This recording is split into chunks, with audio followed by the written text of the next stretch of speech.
Yesterday was an episode to forget. It didn't really go to plan, and I have played a lot of Football Manager since then. We are at the end of October. We are taking on Bromley, who are top, and I'm back playing a 4-4-2 or 4-2-4. I'll let you decide which it is. I think it's more of a 4-4-2, to be honest, with the wingers on support, but nevertheless, I digress. It doesn't matter.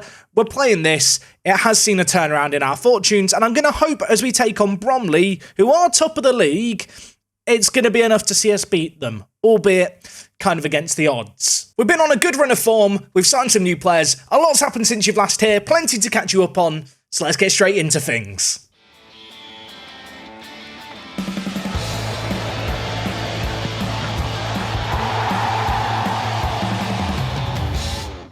Yes, folks, how is it going? Welcome back to Guernsey. Welcome back to Park to Prem. I hope you guys are doing amazing. Yesterday was a tragic start to the season.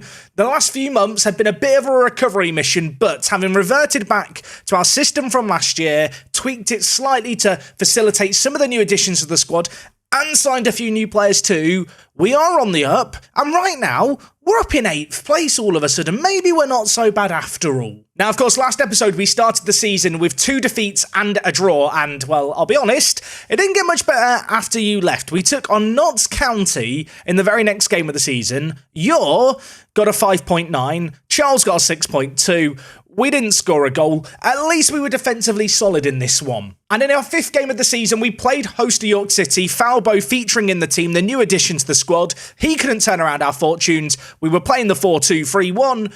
We lost 2-0. Perner got sent off. Farquhar had a goal disallowed. And this match here, it was the straw that broke the camel's back. Because if you just fix your eyes on the formation column, you can see after that defeat to York without a win in 5, I went back to the old faithful, and actually the team that we took on in the very first game was Dorking Wanderers, who were top at the time, and we beat them 3-2. And to be honest, we had a pretty immediate response in this game. It wasn't pretty, it wasn't sexy. There was the first goal that we scored. Brandon Charles getting his first goal of the season. I will say now, the first of many. The man has been in red hot form. Woo! Got his header on the end of an Conte corner to make it 2-0, and with an hour played, we actually made it 3-0. All of a sudden, from having not done anything, Brandon Charles was scoring, the sun was shining, I was happy. We did end up winning this game, not before a little bit of a scare. Dorking got one back in the 64th minute, and when they scored with 10 minutes left with, well, a bizarre free kick to say the very least, it was squeaky bum time. The good news is, though, we did hold on for a win, and all in all,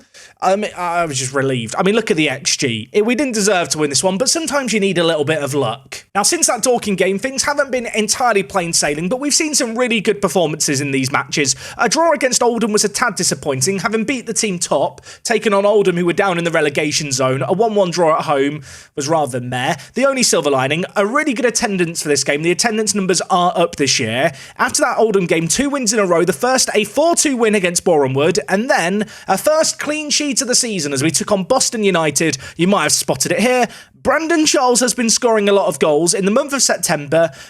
He was absolutely bonkers for us. He scored 8 goals in 5 games. The one defeat we've had in this run of matches wasn't a good one. It was against Aldershot. We lost 4-1. Yor didn't turn up. The only silver lining, Hanusek, a new addition to the squad, did turn up. Another new player who's come in, who we've applied for a work permit for, here for 3 years. The Czech centre mid has something that we've been lacking, I think, a little bit. When I was looking at the system, looking at how we were playing, we didn't really have a creative midfielder. Kite and Gibua, they're good engines, but between them, we needed someone who could actually pass the ball. So Hanusek was a player we'd had in on trial. I like the look of him a lot. 14 passing, 14 technique, super technically gifted player. We've actually been playing him as a deep line playmaker on defend. His physicals leave a lot to be desired, but in our team, he's played pretty well. He's got a goal in 10 games. I know a 6.95 rating doesn't seem all that impressive. By the standards of our team this year, that's actually been quite good. Since that defeat against Aldershot, though, things have got a lot better for us. In our last 5 games, we have mustered up 4 wins, the first of which was against Hartlepool United.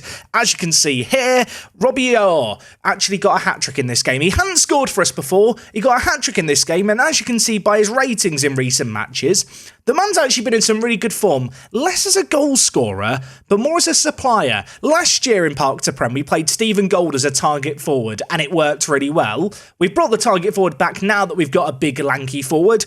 And he's working really well with Brandon Charles as a duo up top. It's been a dynamic that we didn't really have. Last year when we played this 4-2-4, we played with a poacher alongside an advanced forward, and they didn't really work together. There wasn't much synergy. With this system, there really has been a lot of that. Having beat Hartlepool, we also managed to beat the likes of Dagenham and Redbridge in the league and Slough Town in the league below us in the FA Cup. Most recently, a 2-2 draw against Walsall isn't exactly great. In this game, I thought we'd won it. It was 1-1 until the 90th minute. Yor scored his second goal of the game to make it 2-1.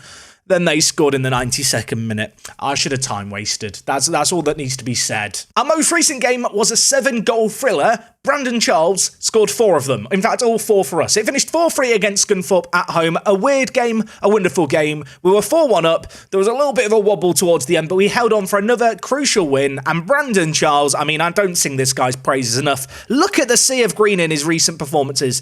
15 goals in 14 games, 5 player of the matches, 7.74 rating. He's blooming good. In fact, he's so good, he's actually top goal scorer in the league as we sit here today. 15 goals ahead of Robbie Blackburn in second, who only has a measly 11. Robbie Blackburn, you are rubbish, son. From a team stats point of view, the goals have started to flow for us. Our slow start to the season has quickly been rectified. I feel like just playing with 2 strikers feels good at this level. It worked last year. Maybe I didn't need to change it going into this year so drastically. We've gone back to what we played last year, tried to tweak it slightly. I think the addition of a deep line playmaker has helped us have a little bit more defensive solidity in there. And to be honest, I'm really happy with the overall balance of the squad. In our last 5 games, Benjamin and Williams have actually been playing as our back 2. Yeah, sorry to the Woo fan club. Woo has not wooed me so far. The 26-year-old only ever came in to be a fringe player, but given how he looked on paper, he should have been better than he has been. He has got a goal, he has got an assist, but yeah, defensively, he has just been a little bit of a liability. As a result, he's found himself on the bench. Benjamin was playing as a ball-playing defender last year, and to start this season, I've decided to just simplify his job. Even if he's really good with the ball at his feet, he's been playing way better as just a central defender on defend, and it's a change that I'm not really intending on changing and reverting back to a ball-playing defender anytime soon. In terms of goal scoring, Brandon Charles has been right up there. Yor has 6 goals and 6 assists to his name. That 6 assists is a leading number in the team. Elsewhere though, Falbo has looked rather good. The Italian playing out on the left-hand side as the winger, a player who we were waiting on a work permit for at the end of last episode. It was granted, he's joined us, and whilst I don't feel like he's been a super standout performer, he has been the best left midfielder we've had in a number of years in terms of just the actual performances he's been putting in. So if we look over at the league table as things stand right now, we have moved up to 8th place. Of course, this is where we were last year. Bromley are currently top and pulling away with things. That said, we're taking them on today away from home. Bromley dominate all the team stats in the kind of team detail stats chart thing. I mean, I could show you it here in the team overview. It's Bromley everywhere. Bromley are very, very good. But last year, something that we really prided ourselves on was being able to upset the big teams, beat teams that were in and around us that perhaps you wouldn't back us to win. I'm going to hope that given our recent form, given our current momentum, we're going to be able to really take the game to them today. Worth noting, after the Bromley game, having taken on the team who are top, we are going to come back and do the game against Woking. Just a few days later, their media prediction was 4th. Right now, they're in 19th. They are having a not very good start to the season. It's a game at home. I'm hoping if we lose the Bromley game, we can at least bounce back in the second one. And also, I once got on the wrong train to Woking and got stuck at Woking train station overnight. I had to wait for the next train and first thing in the morning. That's a story for another time, but Woking, near and dear to my heart. When I had to sleep in the train station, I didn't get mugged. So I think I owe them an episode where we play against. We feature them a little bit, hopefully battering them though. So Bromley are a team in South East London. They play at Hayes Lane. It has 5,105 seats. I'm going to request our board add 106 seats just so we can say we have a bigger capacity than them. But yeah, a good little club, a team who have been doing very, very well in this save game. Last year they finished 3rd. This year they're top. Should we go do an away day? I'm excited to see what their ground looks like. So for today's game, we are setting sail from the sunny shores of Guernsey and we are heading to Bromley, which is here. Where is a patch of green? Where is the stadium? Found it. I have been to Bromley a few times in real life. I had actually a job interview for a company that are based in Bromley years ago. They had a really good Mexican burrito place in Bromley. I don't know if it's a franchise or a chain. I've never found one since. If you're from Bromley and you know the Mexican burrito place that I'm talking about, is it still around? What's the name of it? I kind of want to go back, but I wouldn't know where it is or anything, but bloody good burritos. Oh, I don't want to get anyone too excited. There's lots of dots on Street View to look at. First things first, though, let's have a look at the Bromley Stadium from the front entrance. Great car park, triangular car park. That's a bit quirky. I feel like it's probably a bit awkward if you get parked up in the corner here. Good signage on the outside the stadium. I'm excited now to see how deep inside the ground we can go. Also, there's a play zone inside. There was a play zone in Lincoln. It's like an indoor soft play area. Is there an indoor soft play area in the stadium at Bromley? Because if there is, I want to go. I'll level with you. When I heard play zone, I was thinking giant drop slide, massive indoor play area. No, it's literally, this. Is there an age limit?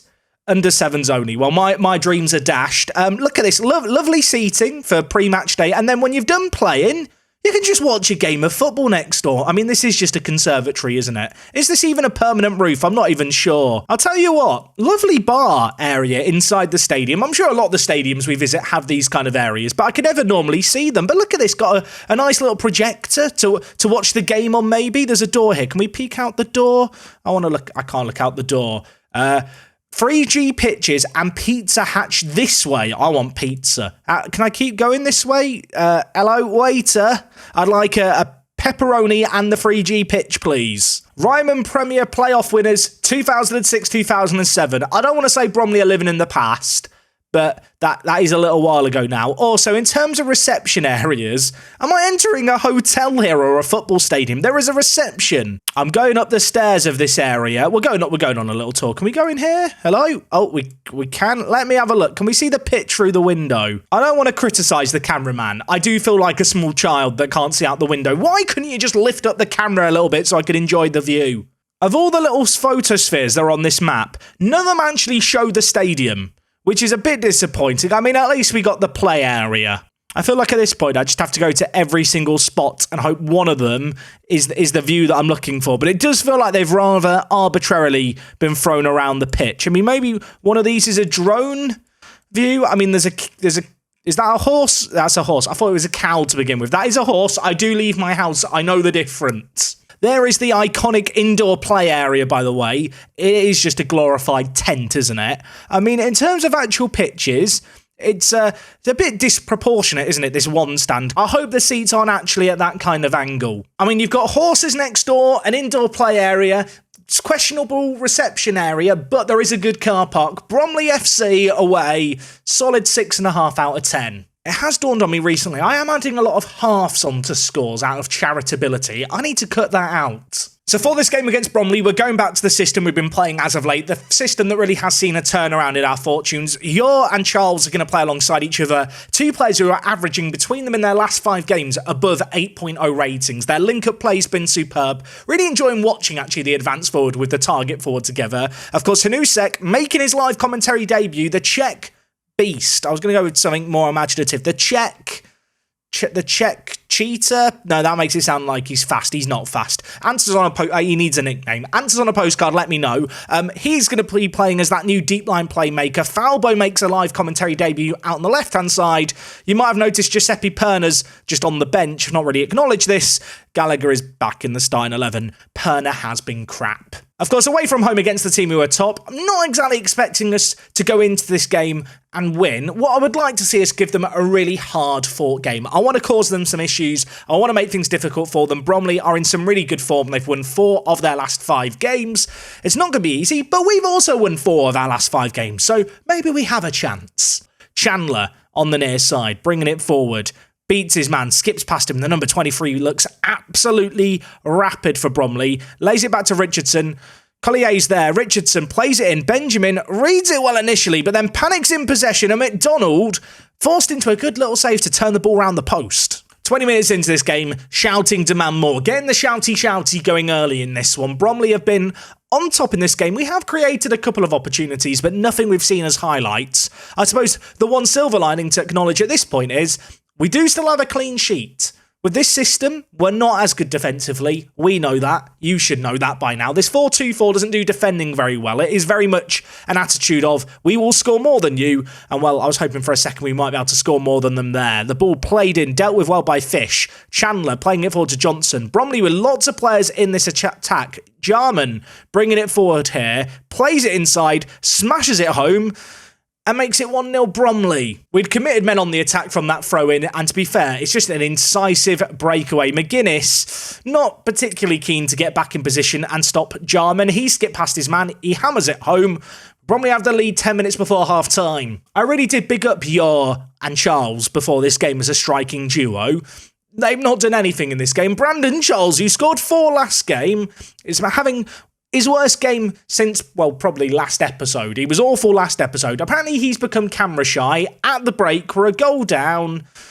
We've not been good enough, have we? I am very tempted to do the counterintuitive change, but the change that we did against York all those years ago in the FA Cup. Let's stick the wingers on attack, and in possession, let's go a bit more direct, and in transition, let's focus it onto the flanks.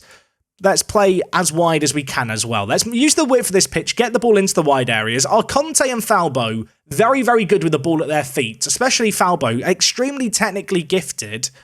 Hoping he's going to be able to maybe make something happen. I feel like at this point, we're a goal down against the team who are top. We're yet to create anything. We don't really have a plan B besides go more attacking. So why not just go more attacking? We've got nothing to lose here. Let's just go for it. Try and cause them some issues. I think our biggest strength lies in our ability to go forward.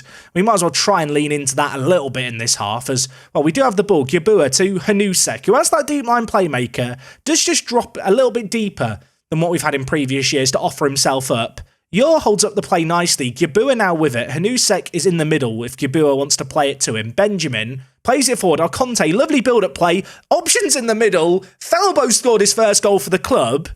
And that was really, really nice, was it? That was a really pretty goal. The whole build-up was just quite delightful. We didn't feel the need to go super direct. Yabua, I thought when he went back here, maybe cost us, but got a little bit of an overload on the inside. McGuinness on the overlap, pulled it over the left back, gave Conte the time and space, and Falbo was just open at the back post for an absolute tap-in, which, to be fair, he did nearly fluff. He didn't fluff it.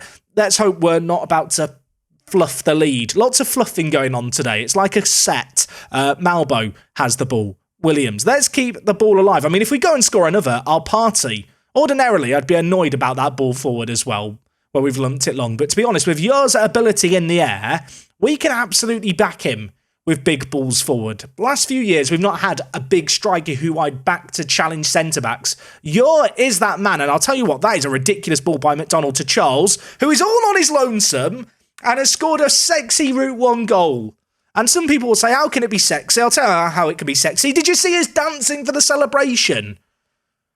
McDonald brings the ball out, just goes, you know what, I'm just going to kick it into space. And Charles just turns on the afterburners. And from this angle here, did not expect him to score it. It's 2-1 all of a sudden. Maybe the instructions I changed at half-time should just be our default approach. Why play defensively? Let's just play on the front foot 24/7. Okay, 25 minutes left in this game. Centre-backs haven't been particularly good in this game, especially Williams, so I'm going to bring in Wu. Elsewhere, Robbie Yor hasn't been amazing in this game. I'm going to play our Conte in the final third, and I'm actually going to bring in Tanner Jones out on the right-hand side. I think I want to try something, though. I'm going to try a Conte as a target forward. He's got 12 jumping reach, 9 heading. He's okay at holding up the player, I think, for this level. Not quite to the same level as Yor, but I think this is something worth kind of checking out. Initially, I was thinking we'd ordinarily play the poacher alongside the advanced forward if we did take off Yor, but it's working quite well at the moment, so let's try a little bit of tactical experimentation here. With 20 minutes left, we're a goal to the good, somewhat against the run of play. And well, we might have some defending to do here. Bromley whipping the ball in. Our Conte heads it away, but only as far as Jarman, the goal scorer. He's already scored one. He could be looking for another. It's blocked initially. Shot from range. Goes just wide of the post. We have got a free kick here in a dangerous area. Falbo already has one goal. The Italian stallion and his wonderful left footer over it. And that was not far over. Falbo's on a 7.1, our Conte's on a 7.6, McGuinness at right back on a 7.5. We are putting in a great little display here. If we could hold on for the win, it'd be absolutely monstrous. Gallagher back to Wu, who's going to look to play it forward. Charles, very rarely going to win the ball in the air, but he put the defender under enough pressure to turn over the ball, and our Conte is threaded through, one-on-one, scores it. That should be game, set, and match. And from a goal down against Bromley, who have only lost one game going into this, We find ourselves 3-1 up, 2 minutes left, and, well, Bromley committing men forward to the attack, left some space in behind. Tanner Jones on off the bench, instant impact. Our Conte, playing as a target forward, finds the back of the net, and I think that's the 3 points bagged. Full time here, 3-1 win, really, really good performance. Our Conte getting that 8.5 rating, and the man of the match performance, got an assist and a goal. And having been a goal down at half-time, having not really shown up, we took the opportunities that came our way, and our fine run of form goes on. A win against top-of-the-table Bromley. Doesn't see us move into the playoffs just yet, but it does see our goal difference now hit 0, so it's not negative anymore. And with 15 games played of the season, about a third of the way through things, maybe we are in the playoff hunt this year after all. Now, we have got Woking in only 4 days' time, so with that in mind, I think I want to kind of go in with an unchanged team. I'm going to rest up the players for 3 days, let them catch a breath. We'll be back for that one. It's a game at home. It's a game that I expect us to win. It's also the kind of game that in the last few seasons, I kind of also half expect us to bottle. Also, Woking have won 3 of their last 5. Maybe this isn't going to be easy after all. Okay, game number 2 against Woking. This is not going to be an easy one, but it's the kind of game that if we want to be in the playoffs at the end of the year, we have to win. It's the kind of game that last year we couldn't win or we didn't win. So hopefully we're going to be able to keep our good run of form going. We are going to be playing the 4-4-2. We're sticking with the exact same instructions I started the last game with. Off the back of that Bromley game, there's definitely an idea in the back of my mind that maybe I should just try playing a bit more direct, try in transition, hitting the wide areas sooner. But for this game, at least, I don't really want to overcomplicate it. Our home form has actually been a bit disappointing, so it would be great to turn it around. I also want to see Yor put in a way, way better game today. He'd been in a great run of form prior to that Bromley match. I want to believe it's only a blip. We'll find out in the next 90 minutes. Free kick, Falbo, far side, on his left foot, whipping it in. Our Conte's there, forces a good little save out of Evans. Good early chance for us. And, well, I assume Woking's plan is to go long and try and hit us on the break, but that ball forward there when they have no one in the attack is a bit questionable, and as a result of it, we have the ball back, we're back on the attack, and Robbie Yor has scored. Our Conte with another assist to add to his scrapbook. He'd been a bit quiet to start the season. Between this game and the previous one, he's in, all of a sudden, some really good form. Hanusek as well. What a ball forward by the Czech playmaker there from deep. All 14 of that passing on display. The balls that he puts in like that really can't be understated. He just is able to stitch the play up a little bit better than Harry Kite was for us last year. Harry Kite got a load of goals and assists last year.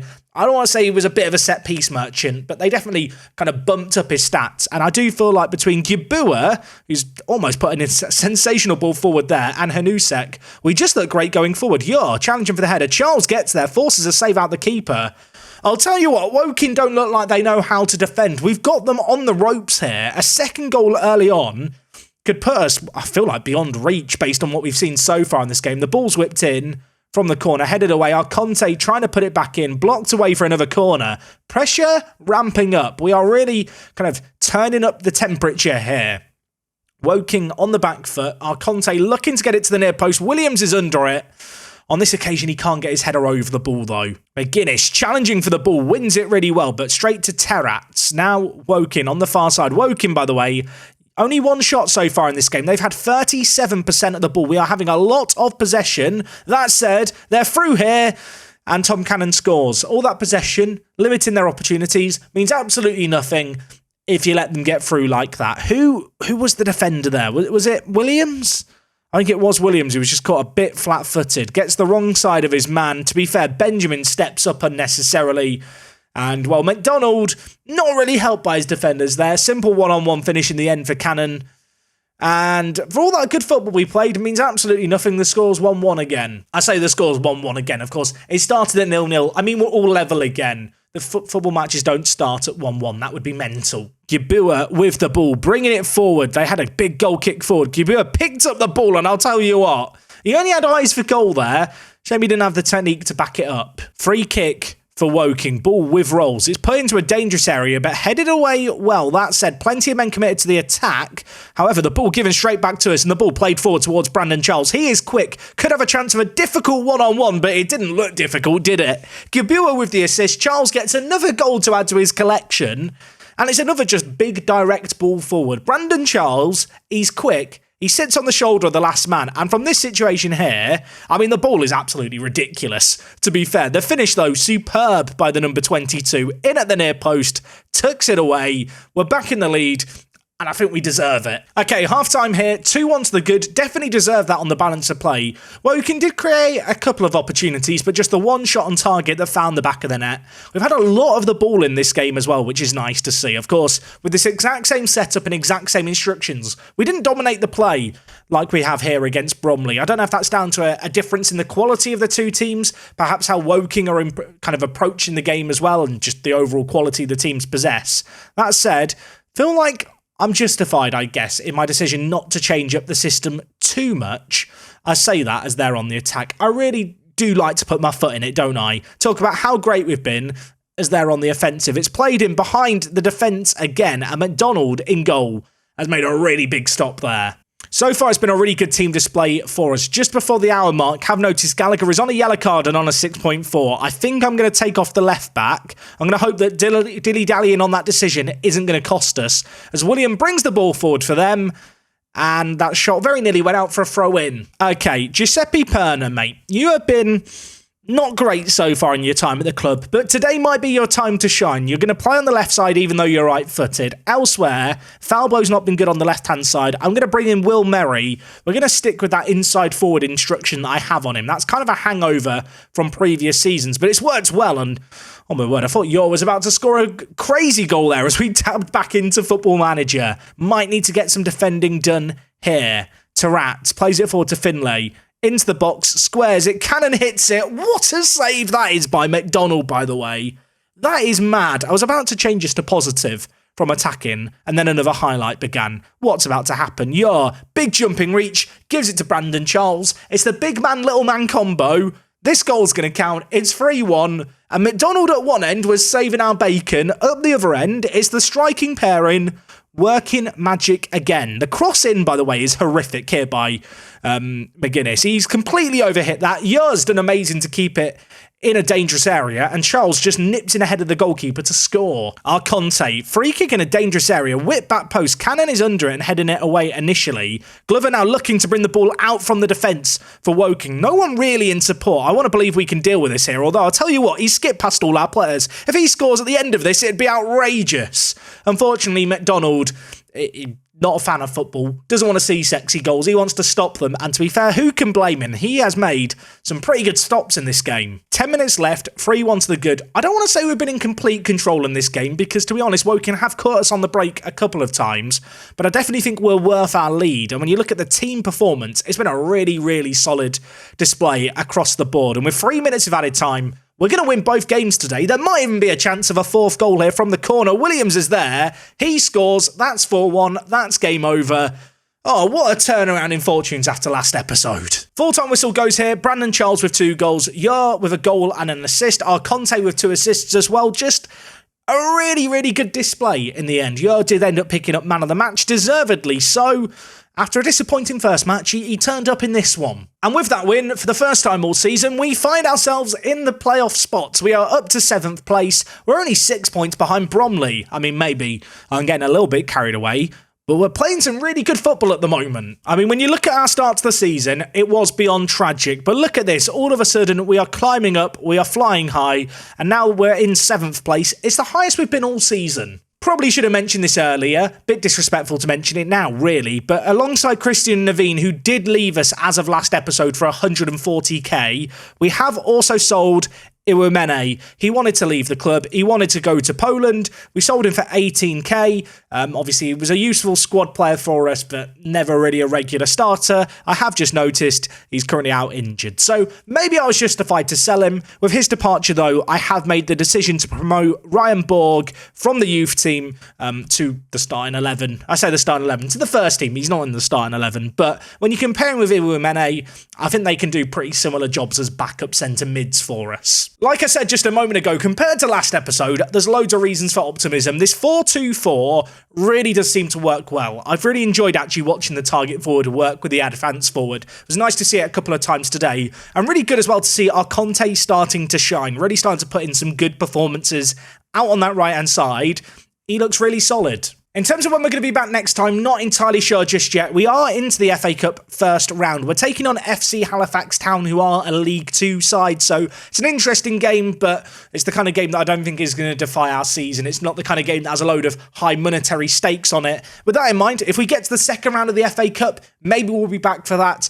Otherwise, I guess I'm going to see you at some point in December time. We're already approaching the halfway point in the season. Didn't quite realise how much Football Manager I played off camera, but as you might be able to expect by this run of form and just how well we've played even in today's episode, I'm quite enjoying watching the team playing and just playing a load of the game at the moment, which I didn't think I was going to be saying this time yesterday. If you have been enjoying today's episode, do drop a like on it. We're back tomorrow with more Park to Prem action, and until then, take it easy. It is me, Jack. I'll see you all again on the next one. I'm out.